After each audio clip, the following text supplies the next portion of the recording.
कहानी का नाम चंदा की छाया, भाग 1। रहस्यमयी हवेली।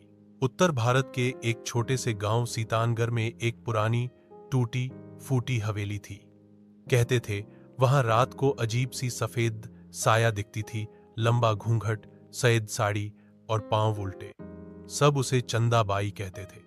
गांव वाले डरते थे, मगर अजीब बात यह थी कि जहां भी वह साया जाती वहां कुछ अच्छा हो जाता। कभी किसी की खोई भैंस मिल जाती, तो कभी बीमार बच्चा रातों रात ठीक हो जाता। भाग 2। गांव की मुश्किलें। एक बार गांव में भारी सूखा पड़ा, कुएं सूख गए, खेत बंजर हो गए, लोग परेशान थे। गांव का मुखिया हरिराम मंदिर में घंटों बैठकर प्रार्थना करता रहा। उस रात गांव के सबसे बुजुर्ग पंडित ने सपना देखा। एक औरत चांदनी रात में खेतों के बीच खड़ी थी और कह रही थी, धरती को अपना प्यार दो, वो तुम्हें जीवन देगी। सुबह पंडित ने यह सपना सबको सुनाया। लोग समझ नहीं पाए, पर उसी रात कुछ अजीब हुआ। भाग 3। चंदा की छाया।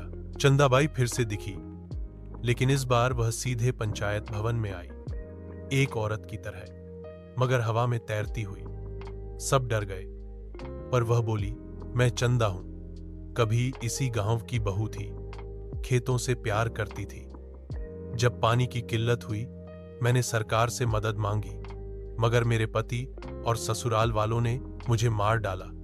मेरी आत्मा बंधी रह गई, पर गांव से मोह नहीं गया।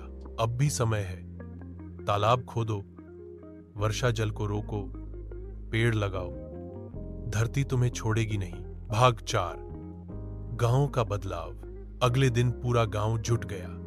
खाली जगह पर तालाब खुदवाया गया, पेड़ लगाए गए। बारिश आई और इस बार पानी बहकर नहीं गया। खेतों में हरियाली लौट आई। लोग अब चंदाबाई को डरावनी आत्मा नहीं, गांव की रक्षक मानने लगे। अंतिम दृश्य। हर साल बरसात के पहले दिन गांव वाले हवेली के बाहर दीप जलाते और कहते, चंदाबाई की छाया हमारे खेतों की छाया है। आज का विचार, जो आत्मा प्यार से बंधी हो वह डर नहीं, दिशा देती है। भूत वही नहीं जो डराए, कभी कभी वो तुम्हारा भला भी कर जाता है।